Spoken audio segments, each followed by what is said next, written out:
Hey there, before we begin, this is Nico. If you are unfamiliar with my voice or my name, I really just want to take a moment and say I genuinely thank you for checking out SunCast, especially those of you, my solar warriors, who are tuning in during this pandemic.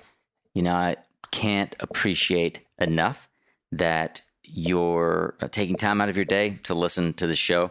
Just wanted you to know that we're trying to, as much as possible, to not be tone deaf during this time. We've moved some of our episodes around to try and be sensitive to the situation that we're all enduring right now. So I just wanted to say in the beginning, thank you for being here.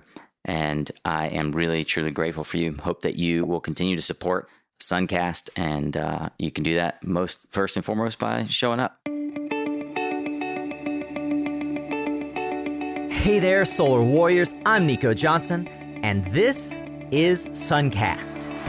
Each week, I pull back the veil on the life and business insights of clean tech entrepreneurs building the most noble and impactful companies of our time.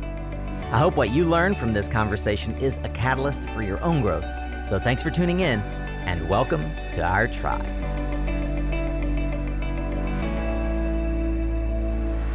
Hey, all right. Happy Thursday. Here we are, locked down as usual, but grateful nonetheless to be bringing you more content here on SunCast. I hope that you had a chance this week to tune in to Tuesday's episode with the economist Vikram Agarwal of Energy Sage, and hope you learned about how marketplaces are empowering customers and installers in this crazy solar coaster market that we're in.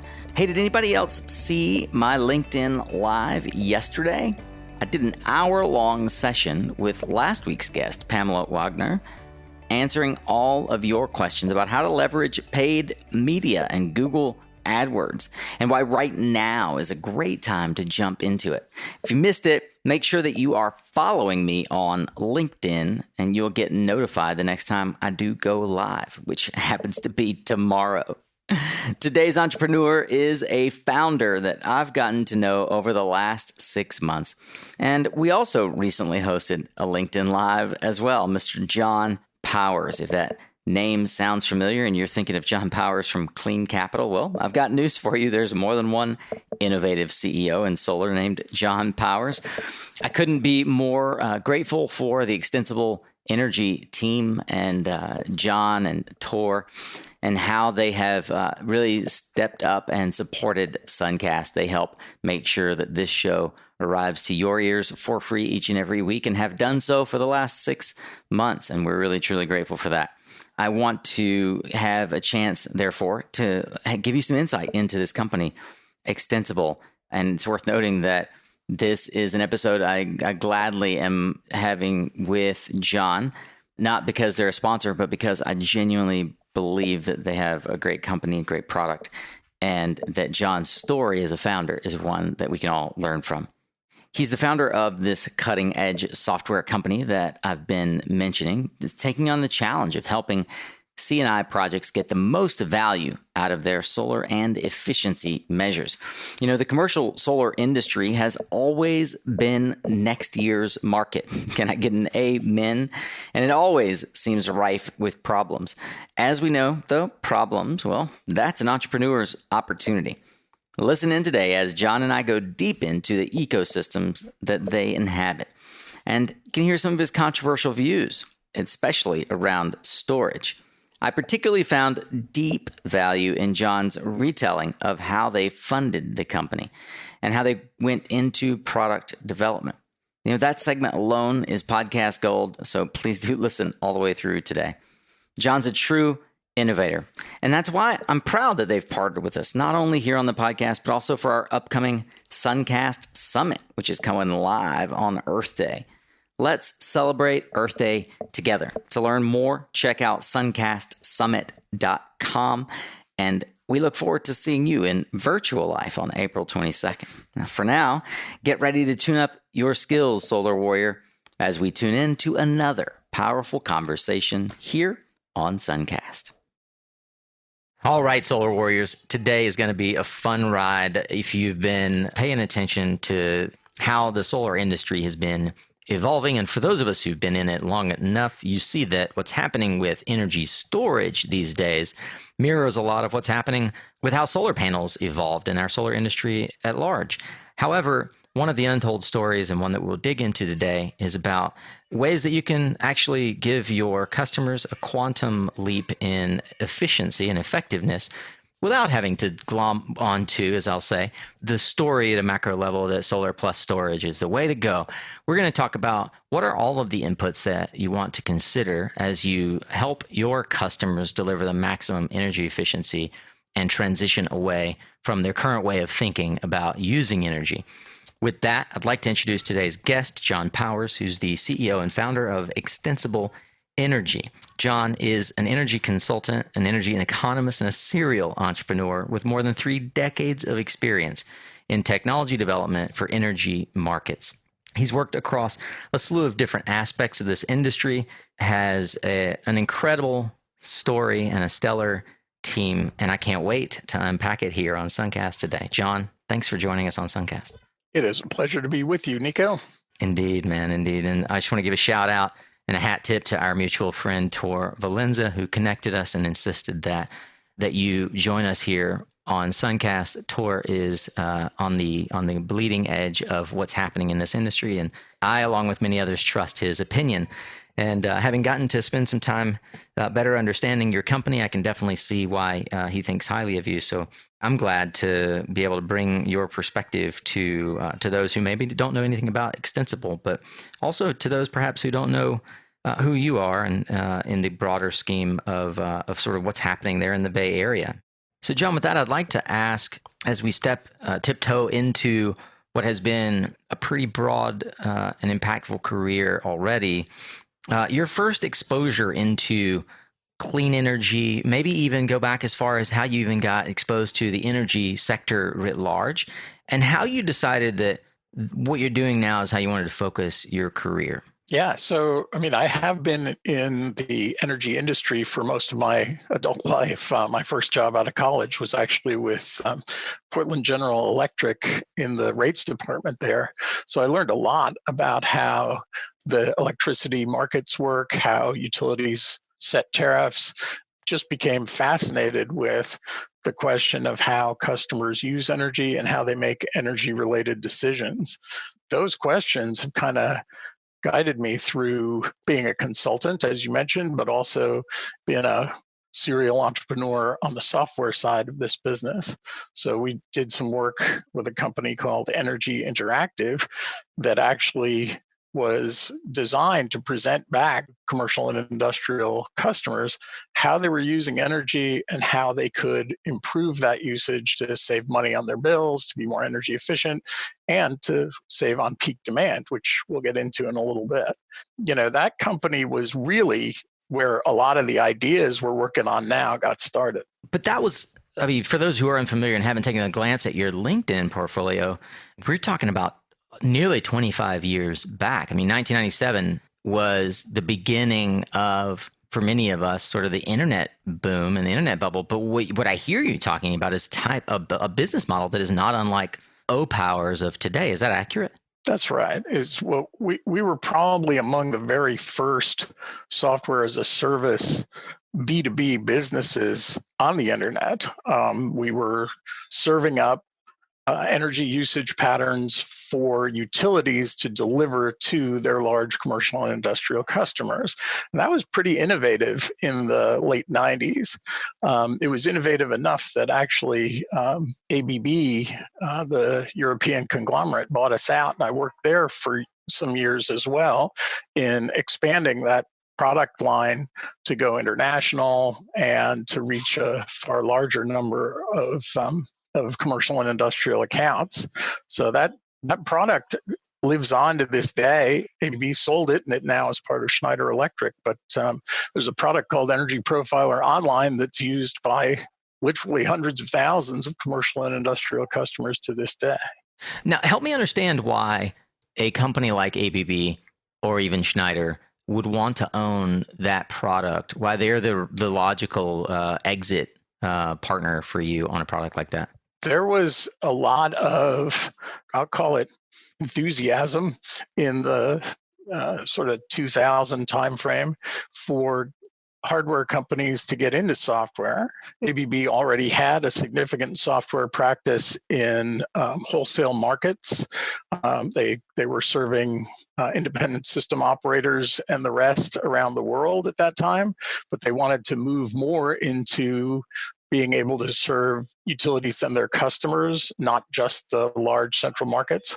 They also had a wholesale markets product. So this fit very well with their product strategy at the time. I was gone before Schneider ended up with that piece of the business. So I don't know the entire journey of that group from ABB to another company and then to Schneider. But if you visit with Schneider at any of the trade shows now, that's an important piece of their offering to industry-owned and municipal utilities. So obviously big suppliers all along the electricity value chain, and this is part of that. I love it. And I remember in a previous call with you, you characterized yourself as an energy nerd. And I don't know, it's maybe coincidental. I'm getting a lot of folks that self-identify as nerds. Andrew Eisenberg of Green IT was on recently and sort of said the same about himself. But as an energy nerd who has spent 30 years working on energy and efficiency matters, who in fact early in his career had a successful exit to a major conglomerate like ABB, how would you contrast the problems that you encountered with building your business in the late 90s, 2000s with the macro environment, or maybe even the micro struggles that you have today with Extensible? I'm a big believer in that, you need 10,000 hours of practice to get good at anything, but I've now put in a lot more than 10,000 hours as a software startup CEO in energy. So stepped in a lot of potholes at Energy Interactive that I have learned to get around, but some of the themes are the same as they were then. It's hard to find great engineering talent that wants to focus on clean tech. There's so much. You mentioned that we're in the Bay Area. Here in the San Francisco Bay Area, the lure of tech with very high salaries and fancy benefits and the rest is very strong. And one of the things I like to try to do is to advocate for the clean tech space and try to lure some of the talent, mainstream tech, into clean tech where we need that talent. So certainly attracting talent is number one in building any good startup. Some of the things that are much easier now are, since the early days of the internet, we have much better cloud computing, higher processing power, cheaper networks, better sensors, all the kinds of things that folks have invested untold billions in that we're just riding along on top of. The ability to build really amazing software control systems is the core of our new business at Extensible Energy. And that's really improved in the last 20 years. The frameworks just weren't there 20 years ago. What we did then is basically tell commercial and industrial accounts, here's your whole history. You made a mistake yesterday. That's useful up to a point, right? If you're an energy manager and can spend the time at it, you can learn and change based on that. But the new product is designed to say, you're about to make a mistake in an hour, but don't worry, we've fixed it already. That's what customers really want, because at least unless you're a very large customer, you don't have dedicated staff watching how your energy is being used. So for small to medium to even relatively large commercial and industrial accounts, the ability for a cloud-based solution to look down and actually forecast what your building is going to do and then fix it if it's going to be costly, that's just a huge benefit. I'm conscious that some folks listening might not actually, I said it in the outset, they may not even have ever heard of Extensible or thought at length about the various sort of complementary systems that are operating within the sphere of, let's say, an industrial complex manager who's trying to figure out how they can best optimize their energy usage, or a retail customer, et cetera. along the lines of what you were just discussing, the nature of, I was floored to discover that Extensible is a 10-year-old company. But the nature of the work that you do reminds me a lot of our mutual friend Ed Heacock's over at, he's now at Chint, but his company is called Invect, and he kind of stood up the business for Chint under the name Invect for a while. And if I recall correctly, Extensible in many ways has similar roots. Can you tell me sort of what was the genesis of how Extensible came about, and take me back to some of the early theory and conversations as you were trying to think about how do you get the solar pathways stuff going, and Jill Clyburn, how she became a part of it. I'd love to hear that story. Right. Sure. So Extensible Energy LLC was just a one-person consulting vehicle for me to go back to some of my old utility clients and do a bit of consulting work. But really, and that was maybe 2010 to 2013 or so. But in 2014, the Department of Energy, the Sunshot Group came out with a solar market pathways opportunity. And that announcement, so a group of us, myself, Jill Clyburn, some folks from Navigant and some folks from Olivine, all got together and said we could really do something that would move the needle on community solar, which was under the umbrella of that solar market pathways opportunity. We bid on that, and Extensible was not quick enough to duck out of the way, so we ended up being the prime contractor on that. And so we spent close to 3 years on a project studying how to make community solar more of a win-win between the utility, the end customer, and the developer. The results always pointed back to load flexibility, is that solar alone was a hard sell, and solar plus any kind of load flexibility was much more economical. The insights there led us to product development later at Extensible Energy. So the early days were a lot about learning how things I knew all along about how customers use energy really fit with the economics of solar. And that was an invaluable period where Jill and myself, especially, the two of us worked together very closely with a bunch of utilities on the economic models that would really drive adoption, rather than sort of have it. Community solar was kind of an interesting footnote in 2014. But over the next 3 years, things really got some traction, and you can still go to communitysolarvalueproject.com and see all the results of that project as funded by DOE and some of our utility co-sponsors. And so that information is all public and still very useful and accessible. I think we were the first to ever propose solar and demand response together. And some of the early research we did was a little awkward, but I have to say it opened up a lot of people's eyes to how utilities and other grid operators needed to address rising solar penetrations. You as an entrepreneur and as an energy industry executive have worked at all spectrums, one person LLC all the way up to, manager at multi-global company and utility, service provider to utility, 3 decades of experience. Are there mental models or management tools that you've extracted that for you now as an entrepreneur have really served the growth of your current company? I hope so. It's hard to sort of isolate it to specific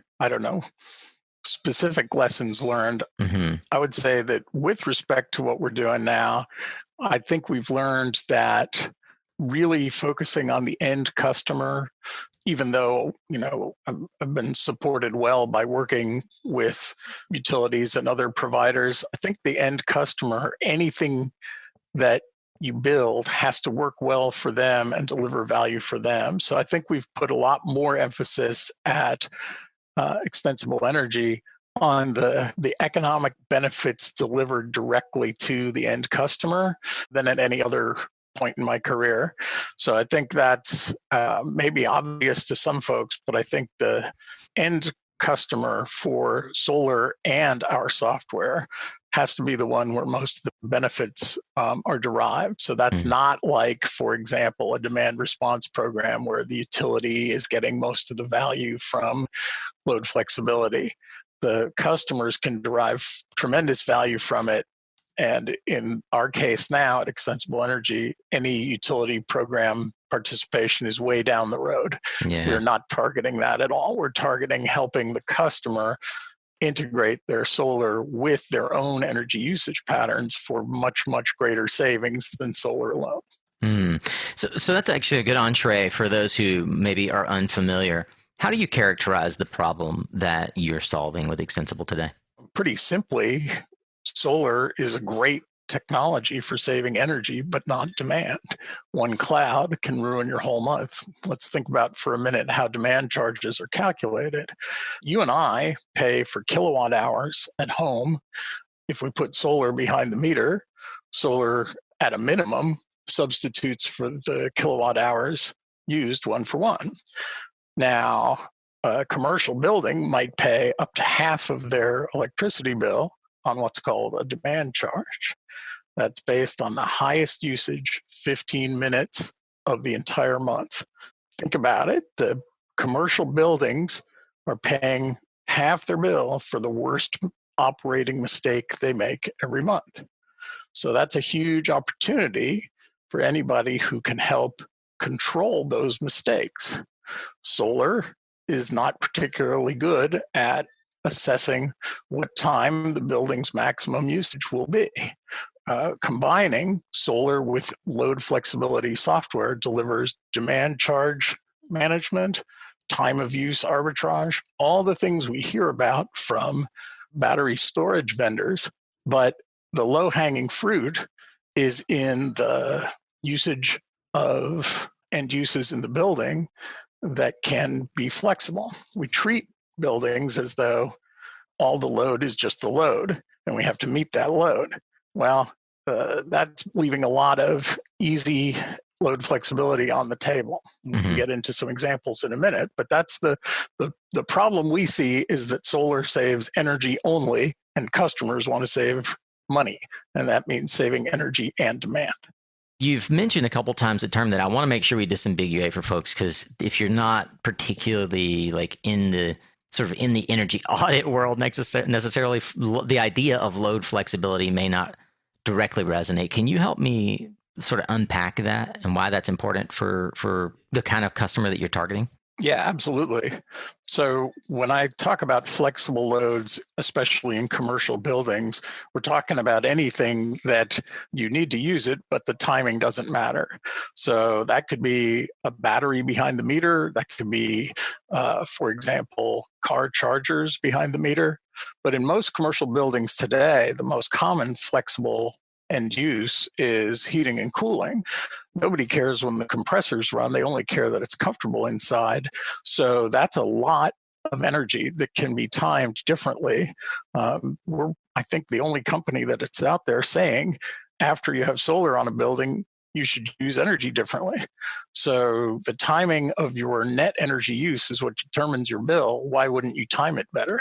And in a lot of cases, that's nothing more sophisticated than HVAC or heating and cooling loads. Yeah, I mean, this sounds like, when I was doing an energy audit certificate at PG&E's training center, I learned a lot about variable frequency drives and things like that. And it was my first entree into understanding, there are ways to turn machines up and down to actually have them work harder or less hard during a period of time, so that I have a concept of the timing. It also seems to me that it complements well, back to your roots, having worked at Portland General and learned how and why rates were designed, which therefore informs at a macro level your understanding of how consumers do or do not think about their consumption of electricity. Yeah, we're all trained to think in kilowatt hours, but in fact, that's not the way commercial customers are built. So if you're able to think in terms that it matters just as much when I use energy as how much I use, then you begin to see how big a cost reduction you can get by shifting more of the energy used by your building into the period solar is generating more. That syncing up of the production with the consumption means you put less strain on the grid and it costs you less to buy power from the grid. So that just simple synchronization between output of your own solar and consumption of your own energy in the building saves a ton of money, and it helps solar projects pay off much faster. That's sort of the end goal of this, is to make commercial solar more viable, because utility scale solar is done great, as you well know. Residential solar is done fine because it trades 1-for-1 with dollars spent on kilowatt hours. But commercial and industrial solar is always kind of next year's market, because in part because the economics aren't nearly as favorable unless you can save both energy and demand. Nail on the head right there. All of my friends who are developing C&I solar say amen.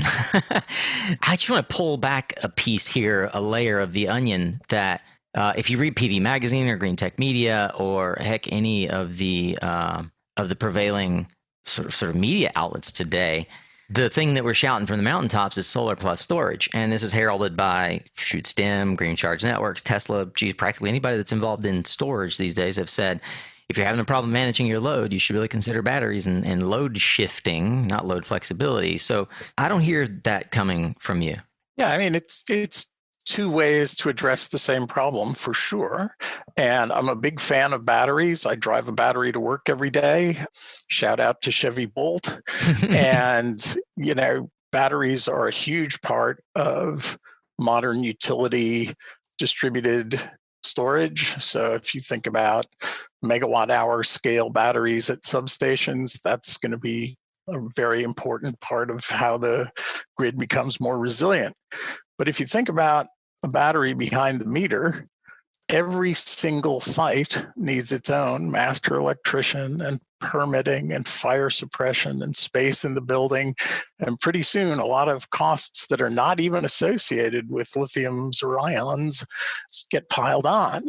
So in our experience, it's been very slow going for some of the folks you just mentioned and others who are trying to sell batteries behind the meter for exclusively economic purposes. Sure, you can use them for resilience, but we all read in the sources you mentioned, Green Tech Media and the rest, that lithium-ion batteries cost $100 or $150 a kilowatt hour. But that's if you stand at the end of the assembly line and catch the cells as they come off into a bucket.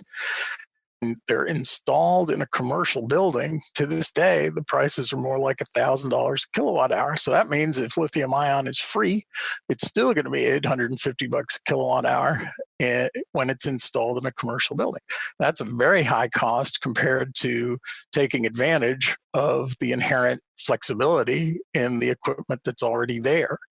In fact, we've calculated that load flexibility driven by smart software is like having a battery at $50 a kilowatt hour of capacity. So it's 1/10 or 1/20th the cost of a physical battery after it's installed in a building. I'm not sure I can wrap my head around that just right now. So for those who are unfamiliar with why $50 is a jaw-dropping number, what is the cost of batteries today?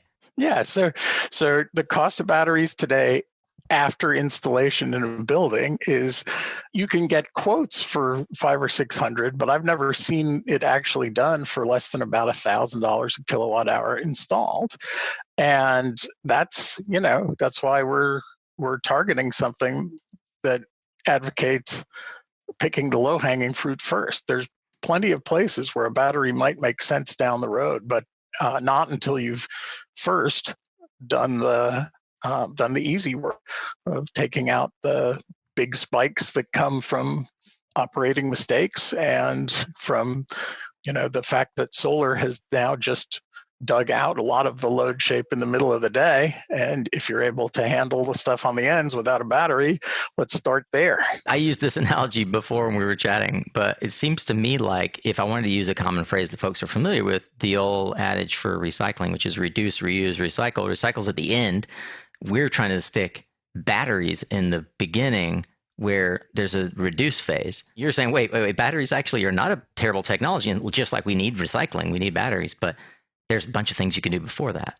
Yeah, exactly. So again, I'm not against batteries at all. And I think that the trick is to put them in where they make the most economic sense. And if you are able to first control the HVAC systems in the building more intelligently, just to give one example, to synchronize up with the solar, as I said a little bit ago, you'll find that you can right size a battery for a building in a way that's much more economical than if you tried to handle the worst operating mistake of each building with a battery large enough to handle that. If you look at load shapes as much as we do, you'll see many, many examples where those kind of load profiles present a prohibitively expensive job for batteries to handle, whereas you can combine some simple, smart software that makes batteries pay off sooner, not later. Hey, I wonder if you, like me, are looking at this as an opportunity to really grow your personal development, your professional development, and capacity in your organization. If you are, then I would like to recommend you check out my friends HeatSpring. HeatSpring is on a mission to provide professionals with the knowledge and real-world skills you need to continue making a positive change in the world. The folks at HeatSpring have created an online platform to make learning and teaching convenient and intuitive. And there are courses across a wide spectrum of clean energy, from solar modeling to fundamentals of geothermal energy, and now even energy efficiency and drone courses. Many are free.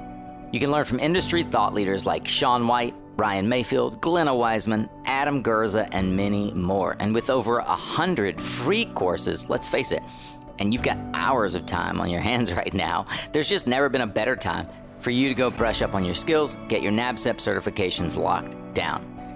Take my advice, go check out the 2 free NABCEP courses. Probably your best bet to dive in. They've even got a free drone course as well.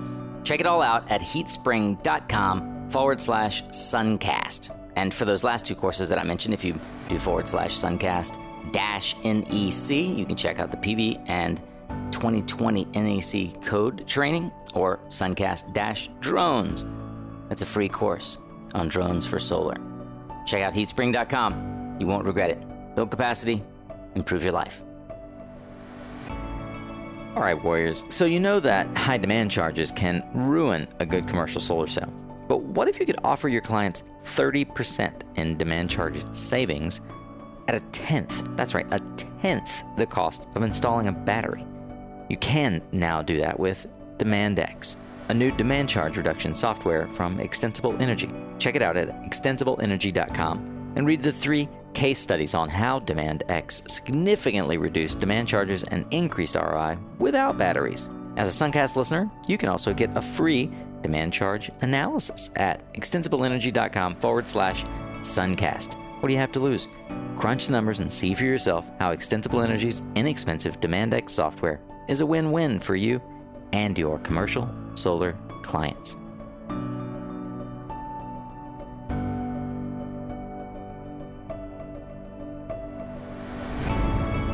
Going back to your roots, this thought process evolved from developing community solar.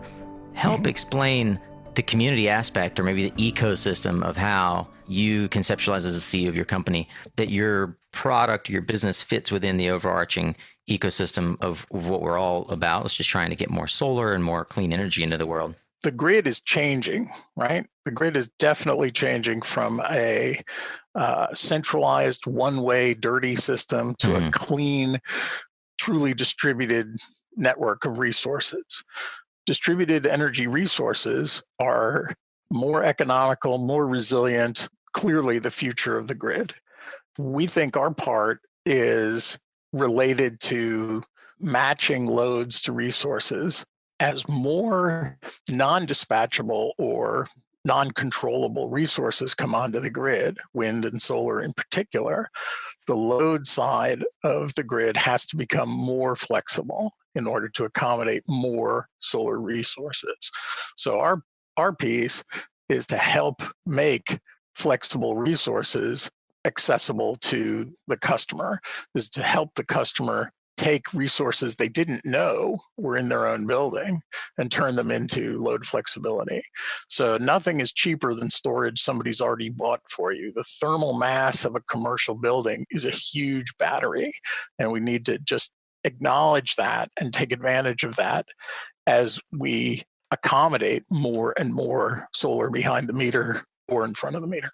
You know, one of the things that I also, and it's in the back of my mind here, is I've heard, obviously, those who've listened to some of the messaging that we have from Extensible in our mid rolls, even as you guys are, thankfully partners with us here on SunCast, is that you guys are targeting the commercial industrial sector, and that your job is to help make it easier for installers to win customers. I think we all believe that solar is an ecosystem, and where we all have our part to play. How do software advantages over hardware, which is rapidly kind of going down to the least cost and isn't a differentiator anymore, how does a software provider help a commercial installer win a deal or get a deal done faster? Yeah, so you hit it on the head. In every single industry, there's a time, especially any tech industry, there's a time when hardware becomes commoditized and software becomes the key differentiator. And I think solar is at that point now. So when we think about our place in the ecosystem, we think of where we fit with other solar-oriented or DER-oriented software companies. So we work with Energy Toolbase, we work with Utility API, we work with all these other vendors who are creating value for the project developer and installer. We, for example, are a 100% distributor business. We don't sell directly to commercial buildings. We sell as part of a solar project through our solar development partners. The way software can help is in streamlining the process in the case of something like Utility API or Energy Toolbase, or in economic benefit in the case of Extensible Energy's demand charge management software. If your proposal uses all those tools to bring the best possible deal to your end customer, you have an advantage over any other installer. I've said for a while that we think that in the solar world, the era of I'll just call it panel salesman, is kind of passing quickly, because the folks who are able to take the role of a trusted energy partner or trusted energy consultant to the commercial business will outcompete them, because you can bring together solar, storage, load flexibility, energy efficiency, produce a combined proposal that's much more competitive than just put solar on the roof and go. So I think that transformation among smart project developers is happening as we speak, and I think that's the way the next decade is going to unfold. SIA has called the decade the Solar Plus decade, and we've been very enthusiastic about saying we think of that as the Solar Plus software decade. I'm not convinced that California's, I'll say, incentive structure for Solar Plus is working the way that your hypothesis would suggest, because it seems like it's incentivizing a lot of batteries, and it's incentivizing things that get the commercial customer to sort of skip a step in the process. Could you maybe amplify that a little bit? Oh, yeah. As a California taxpayer, I'd be happy to amplify that, because what I saw was, and the program, I think everybody knows, is called SGIP, and it's a very generous incentive. When we go all the way back to the legislation that was passed to create this, it was supposed to be a technology neutral way of encouraging storage to go with solar. And that by the definition I would have read into the original legislation, that would include software, it would have included all kinds of other storage besides batteries. And then when it got to the PUC, there was a lot of rulemaking that pushed things more towards this has to be more likely to be batteries or thermal storage.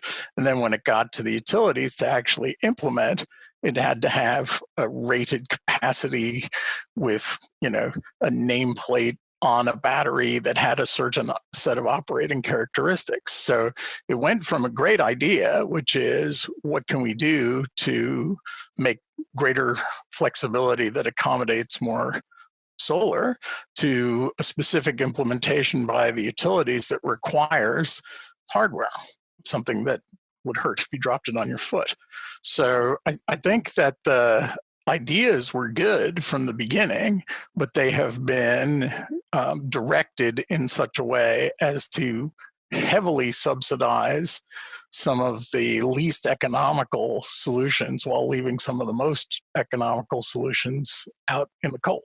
Yeah, it's interesting. And I'll just point out that, for those who are unfamiliar with the battery sector, and I have a question following this that I hope is a logical segue, but some of the big players like STEM and others have raised hundreds of millions, not tens of millions, but hundreds of millions of dollars in venture capital to acquire a relatively small pool of customers, which makes it extremely expensive if their number one funding strategy is go after the SCHIP market to fund it all. Right.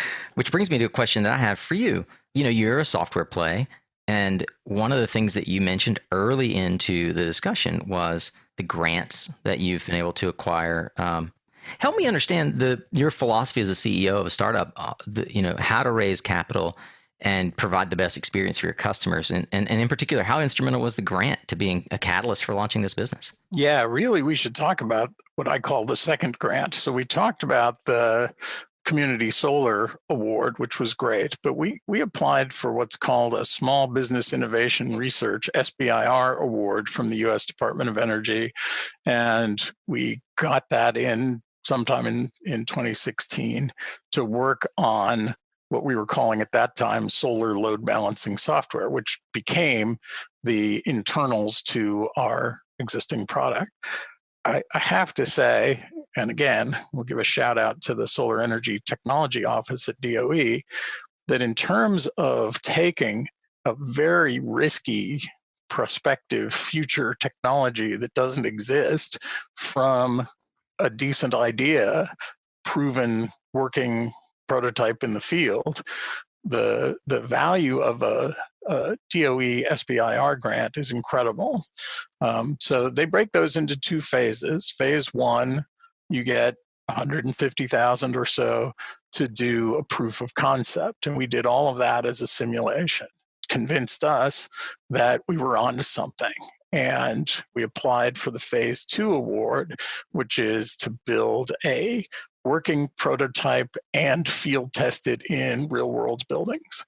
And we got that as well. And that was $1 million over almost 2 years, which funded a lot of the underlying engineering work to build a product in this space.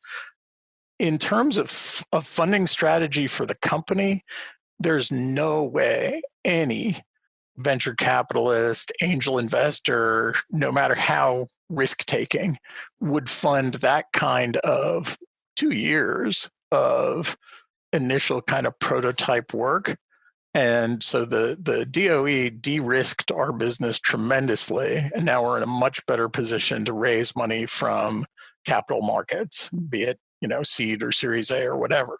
So it's a great lesson for entrepreneurs to find these are competitive grants. We've applied and won and applied and lost, but the ability to take they won't fund the development of your business, but they will fund the development of your technology, which is tremendously important to an early stage business. Yeah, and it's a great source of non-dilutive finance for a technology that's frankly hard to build. Absolutely right. Yeah. You will want a very good accountant, but other than that, it's a great resource for. I'm glad you said that. That was actually my question because, like, the thing I wanted to point out is far too many of the entrepreneurs these days are like, "Oh, I'm going to go pitch this and raise a series or a seed series or an angel round or whatever." Right. And instead of looking at SBIRs and other non-dilutive ways of raising capital, including like Energy Toolbase did, just go get customers. Yeah. So I just want to tell my entrepreneur partners out there, nobody funds an idea. They only fund a business. To have a business, you have to have some technology, and a team and all these other things. So the ability to do the non-dilutive financing with the grant money that is able to take these bigger, earlier stage risks is a great strategy. And by all means, take advantage of it. I just love that. I mean, I consider this to be the type of gold that we can extract in an interview like this, that I really hope that listeners are listening all the way through, because this is experience from, I mean, this is someone projecting for you who is trying to build your own company. Like, these are the lessons learned. I'm not doing a specific lessons learned segment right now. This is like hard fought, hard won information and knowledge here. I have one other question though, John, around this specifically.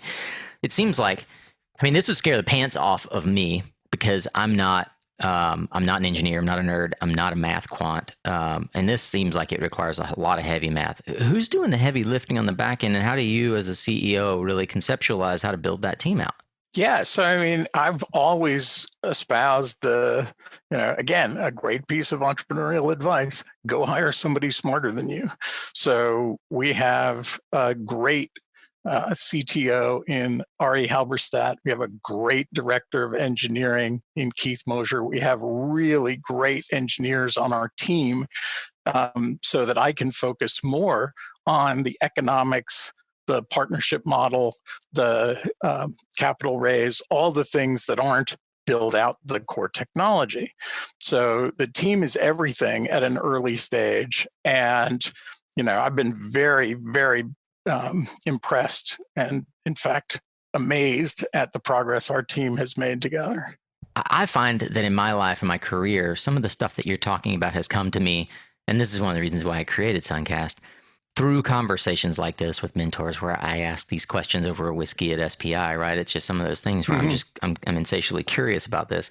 Who were the early mentors to you, and what did you learn from them that's helped you really groom your team and your businesses? Right. So, boy, that goes all the way back to some of the earlier times. So Robert McCullough was my first boss at Portland General.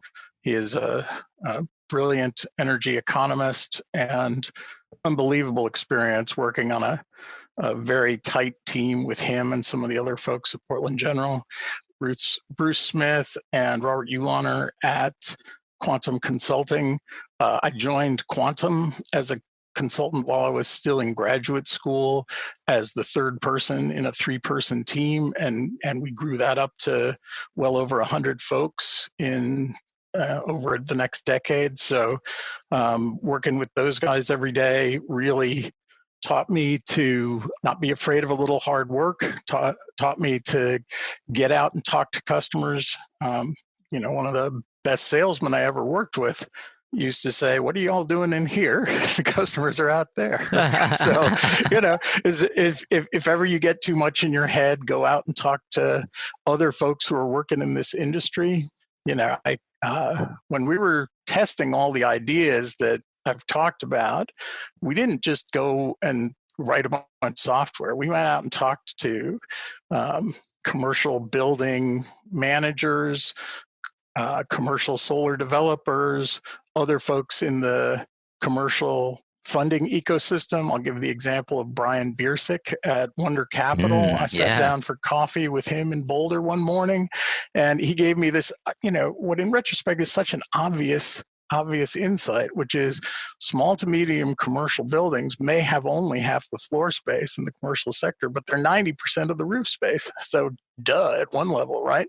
But at another level, that means it just doesn't matter that we're not building a full-blown energy management system ready to take on the Empire State Building or the Salesforce Tower, because solar wouldn't make any difference at those sites anyway. So focusing on churches and schools and smaller professional office buildings and small to medium retail buildings suddenly made a lot more sense. There's mentors, and then there are just folks who have delivered great insights along the way.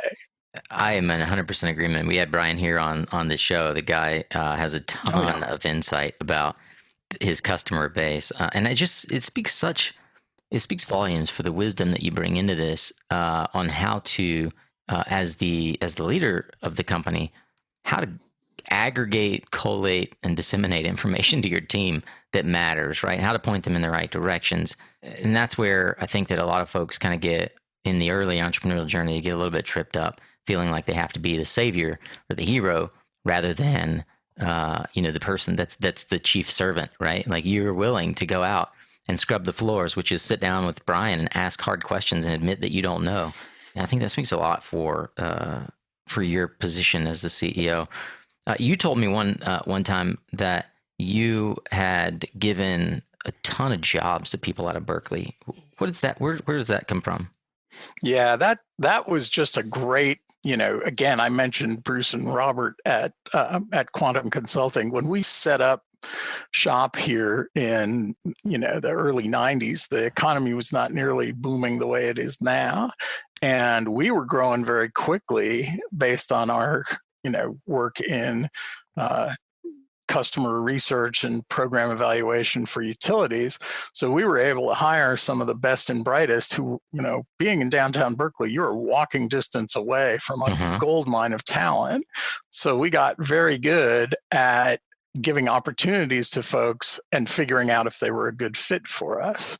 That's been, for me, a source of inspiration, right? Is that to see folks who are either still in school or just coming out of school, who are so passionate about making an impact in the world, to be able to sort of put them on a high impact job right away as their first job out of college or their first job while they're in college has just been so rewarding for me and for the whole team. And we still do that at Extensible. The place is crawling with interns and short-term workers who we then, decide if there's a good fit and keep. The talent pool in Berkeley is incredibly deep, and I've always enjoyed working here in downtown Berkeley. John, I know that you're an insatiable reader as well. We've shared notes on books that we enjoy. I'd like to know, what books have most shaped and influenced your leadership style? So the one I just gave to our entire team as a holiday gift a couple months ago is called The Checklist Manifesto by Atul Gawande. It's not even a business book. Atul Gawande, for those of you who know him, is a brilliant surgeon who is also an author, and he can really write. And the Checklist Manifesto is all about simple things you can do to improve outcomes. Now, as a startup, we were really pushing hard on innovation and development of new capabilities, but we're reaching a point where now that we're going out to replicable sales at customer sites, we also need to not forget all the things we've learned as we've gone into our first few. So I wanted our whole team to have this mindset of establishing replicable procedures and then being able to check them off to make sure we're doing them so stuff doesn't slip through the cracks. So even though I would not say that's a business book, Atul Gawande's, all of his books are excellent, but a Checklist Manifesto at a certain stage of a growing business is a great one to go take a look at. Is there any other habit or consistent practice that you feel has given the greatest impact or yield on your life and work? Well, in terms of work, I'd have to say the advice I mentioned a bit earlier, get out there. The more you get into your own head and convince yourself how brilliant your ideas are, the worse off you're going to be. The more you get out and talk to end customers, other market participants, the more you learn and the more you're able to reflect those insights in whatever you're developing. So Trust your judgment only up to a certain point. Test your judgment by talking to more people. John, where can folks find you? Are you present on LinkedIn, Twitter? How do you show up? Yeah, I'm on Twitter as John_Powers, and I'm on LinkedIn at whatever that long mess is, / John T. Powers. Cool. And of course, we'll link to your website, extensibleenergy.com. How could the SunCast audience help? You've got a crowd of avid solar warriors here listening. Is there any ask that you might have? The ask is really to give me feedback on the supposed insight I gave that developers have to become more total energy solution providers than panel salesmen. I'd like to know how true that is and in what ways folks are seeing that, because that I think is an important assumption I'm making that I want to test with your listeners. I love it. So you hear that, Solar Warrior, if you're listening, feel free to tweet at John_Powers or at Nico Mayo. You'll find me on Twitter as well. Of course, we're both very active along with Tor on LinkedIn, and we'd like to hear the conversation furthered by you all. How does this thesis prove out? Does it resonate for you? Well, let's end today, John, with a bold prediction. What one thing do you see happening in the market that maybe nobody else is tracking? What's in your crystal ball? So I think that the commercial market is finally going to surprise everybody and over the next decade grow faster than the rest of the solar market. And I think that not just our software, but software is going to be the biggest enabler of that. So that in a fast growing market, the fastest growing sector is going to be software. Fantastic. Software is eating the world, and C&I is, in fact, going to become the dominant market for the coming decade. Well, we'll be certainly keeping our tabs on that and keeping up with you and Extensible Energy. John Powers is the CEO and founder of Extensible Energy, and we are honored to have you here on SunCast this week. All right, Solar Warriors, that was really, really juicy. I so enjoyed the conversation with John today. That is a wrap. But if you're eager to keep learning, then you, my fellow Philomath, can find the resources, highlights, and a bevy of articles that we have dug up from the Ethernets and internet and interwebs, pasted into the blog post over at mysuncast.com. You do that for each and every one of these discussions, and we list as well the social media links and book recommendations and more. And another really cool feature that we've added, and I hope you'll check out, is transcripts. That's right. You, Paul Grana, and others like you have been asking for transcripts for a long time, and we've recently partnered with Thyssen, and Thyssen is placing transcripts for us of each and every one of these episodes moving forward. So do go check that out. There's a link to Thyssen where you can read the transcript if you so choose. And of course, the website, mysuncast.com, is also where you can sign up for our SunCast Tribe, a weekly newsletter to keep you informed on what's happening, where we're at, and where we're going. It's also the only way that you'll get details for our upcoming events, like tomorrow's LinkedIn Live with NREL's Solar Prize winners, as well as more information on the SunCast Summit, which I mentioned in the beginning of the episode. You can find that at mysuncast.com. Of course, the summit is linked as well at suncastsummit.com. We'll be doing a lot more of these live event type activities, and I'd love to hear from you. What topics and guests do you think we should have on these lives? How should we be approaching them? How long? What day of the week do you like to tune in? Speaking of tuning in, I hope you'll tune in next week. Tuesday, we have, I think, one of our last episodes from the Podcast Lounge. It's with Sten Vos, the CEO of ESDEC, of course, the company that's been eating the racking world out of Europe. Had a big splash at SPI last year. And then on Thursday, we dive into the world of search engine optimization, SEO, as we continue our focus on equipping you with the marketing chops to grow this year. You're going to love the story with my friend Matt Bertram from eWeb Results. We're going to go deep into the topic of how you can maximize your search process. Remember, you are what you listen to. Thanks again for showing up, Solar Warrior. It's half the battle.